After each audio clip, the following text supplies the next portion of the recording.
Over the course of the Formula One World Championship's 70-year history, we've seen glory and success bestow upon those deserving of multiple world championships, such as Ferrari, Williams, McLaren, and Mercedes. But what about those who have attempted to make it on a wing and a prayer? Let's take a dive into the history books and look at 10 of the most unsuccessful and even criminally negligent outfits to attempt to break into Formula One. 10. Forti.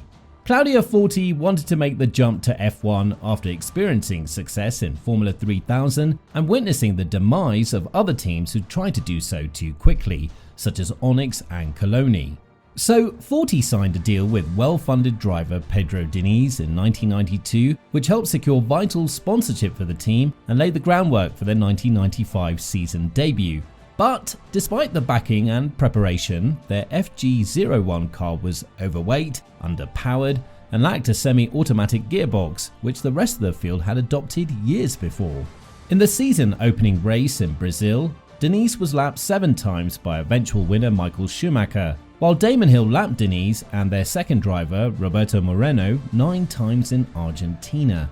The car was massively developed over the course of the year thanks to the valuable sponsorship, and it eventually closed the gap to the field by qualifying inside the 107% rule by the end of the season in Adelaide, Australia. However, the team suffered a setback when Diniz and several other sponsors moved to Ligier in 1996. Following a string of retirements and failures to qualify, the team was dropped from the grid, never to be seen again. 9. Ram Racing. Ram entered Formula One from 1976 to 1985 through its founders Mike Ralph and John McDonald. As was the case with many teams in the 1970s, chassis and engines were mixed and matched in order to compete. Ram frequently failed to qualify for many of the events it entered, and when it did make it into a race, it was painfully slow.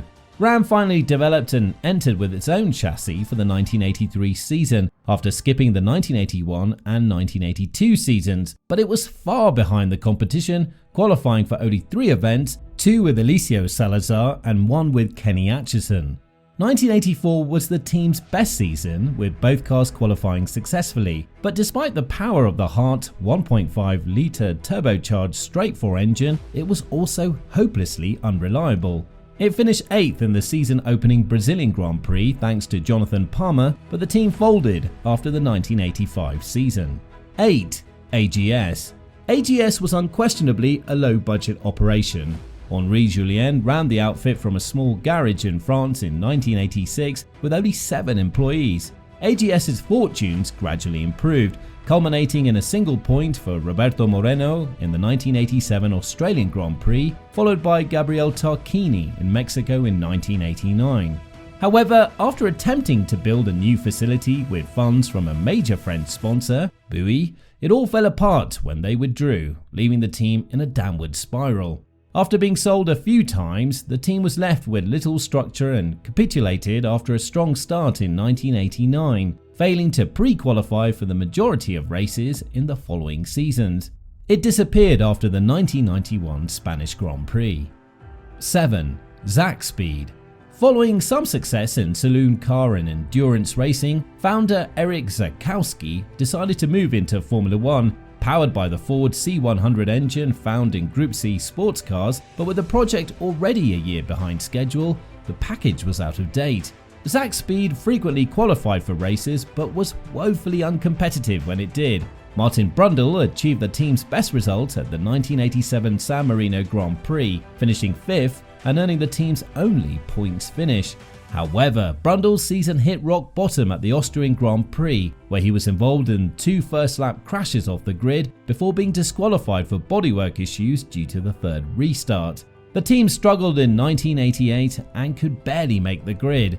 After turbo engines were banned in 1989 and the switch to the horrendously unreliable and underpowered Yamaha V8, it only made it past pre-qualifying on 2 occasions, in Brazil and Japan, with former F3 champion Bernd Schneider. The team left Formula One at the end of the season.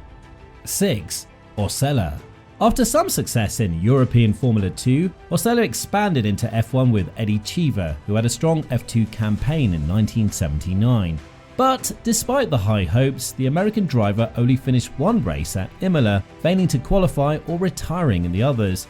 Chiva left for Tyrrell in 1981, and Osella continued the practice of frequently changing drivers.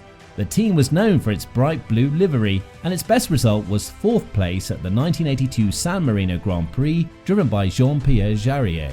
It rarely finished any races it entered, thanks to an extremely unreliable turbocharged Alfa Romeo V8 engine.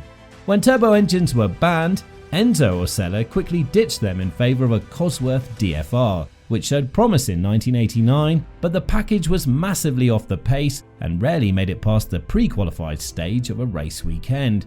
Osella sold the shares to Fond Metal as part of a sponsorship deal for 1991 and 1992, but performance never improved and new owner Gabriel Rumi was forced to close the operation before the 1992 season was over due to mounting debt. 5. EuroBrune.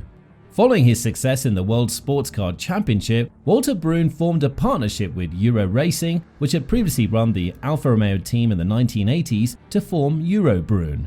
However, out of 48 entries, the team managed only 21 starts.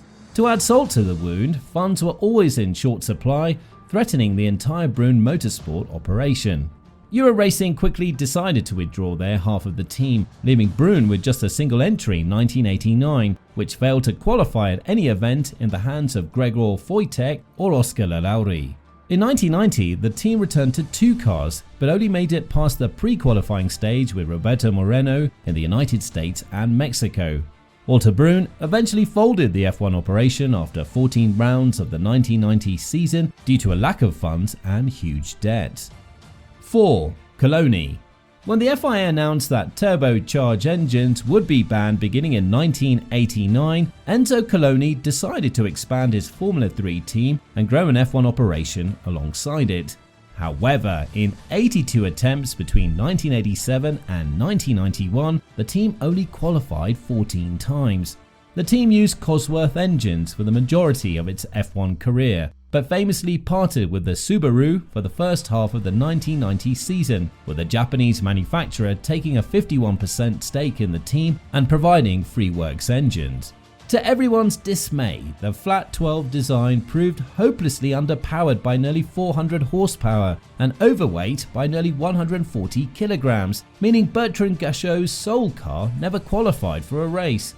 Subaru then sold its stake back to Coloni and the team switched back to Cosworth engines, but the car never qualified for another race despite improvements. The operation was eventually sold to Andrea Sassetti to create the monstrosity that we'll follow up with later on. 3. MasterCard Lola.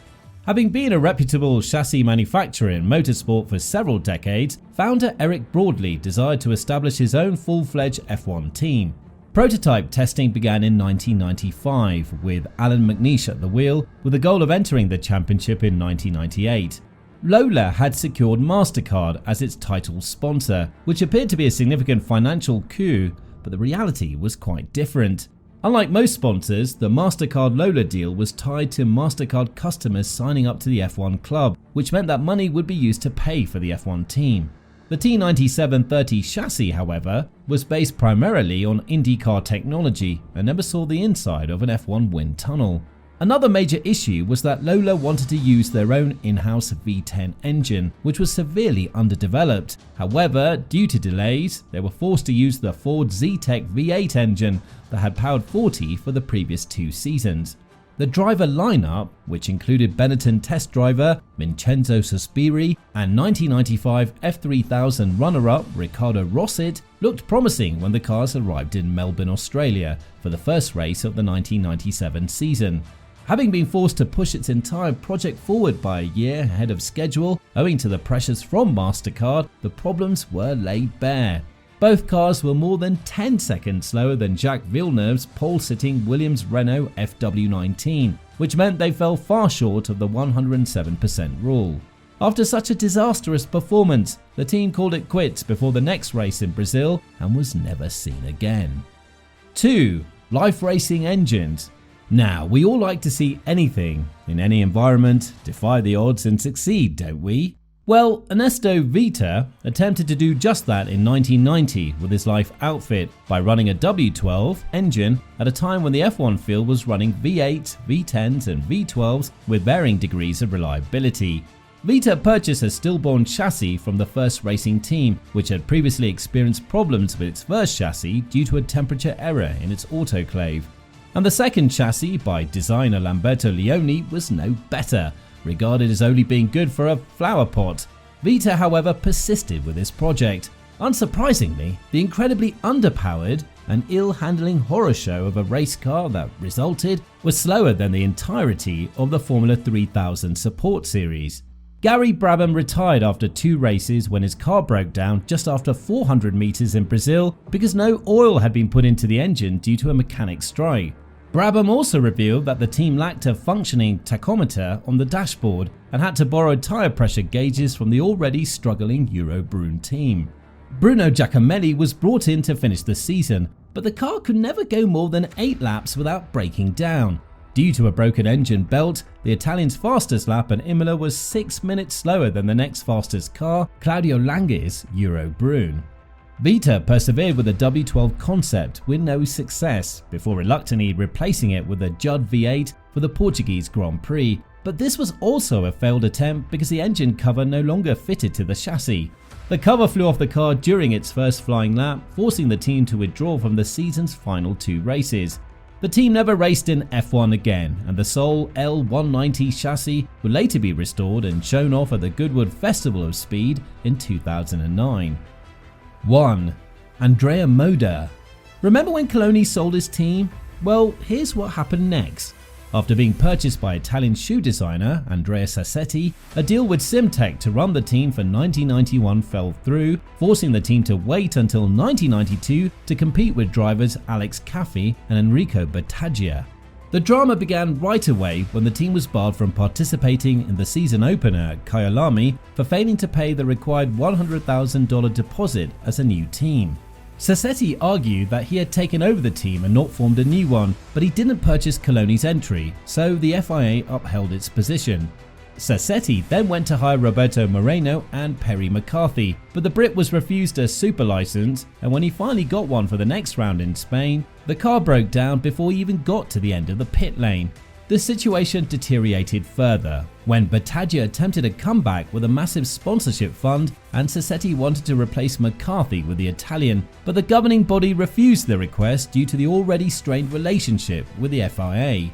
Sassetti became extremely irritated by the situation and effectively began to ignore McCarthy entirely, with his car serving as a spare part operation for Moreno's. Moreno qualified for the only race Andrea Moda would qualify for, the Monaco Grand Prix, while McCarthy's car was eliminated in pre-qualifying with an official lap time of over 17 minutes. Sassetti's animosity toward McCarthy was evident at other events, such as sending him out on wet tyres on a hot dry day at Silverstone and sending him out with only 45 seconds left in pre-qualifying in Hungary. Following further mistreatment of McCarthy, the FIA issued an official warning to the team to treat both cars equally. After failing to qualify by a wide margin in Belgium, Sassetti was arrested in the paddock for criminal activity in other businesses, and the team was denied entry to the Italian Grand Prix and later banned from bringing the championship into disrepute. Sassetti now owns and runs restaurants and nightclubs in Italy and has both S921 cars sitting at his home in Italy. A fitting end, all things considered. And that disaster brings us to the end of our list. What did you think? Are there any other teams you think should be considered the worst of all time? Please let us know in the comment section down below. Now, if you enjoyed the video, make sure to like, subscribe and click the notification bell to be notified of our next uploads. Check out our other videos on the screen right now as well. Thank you for watching, and we'll see you again soon.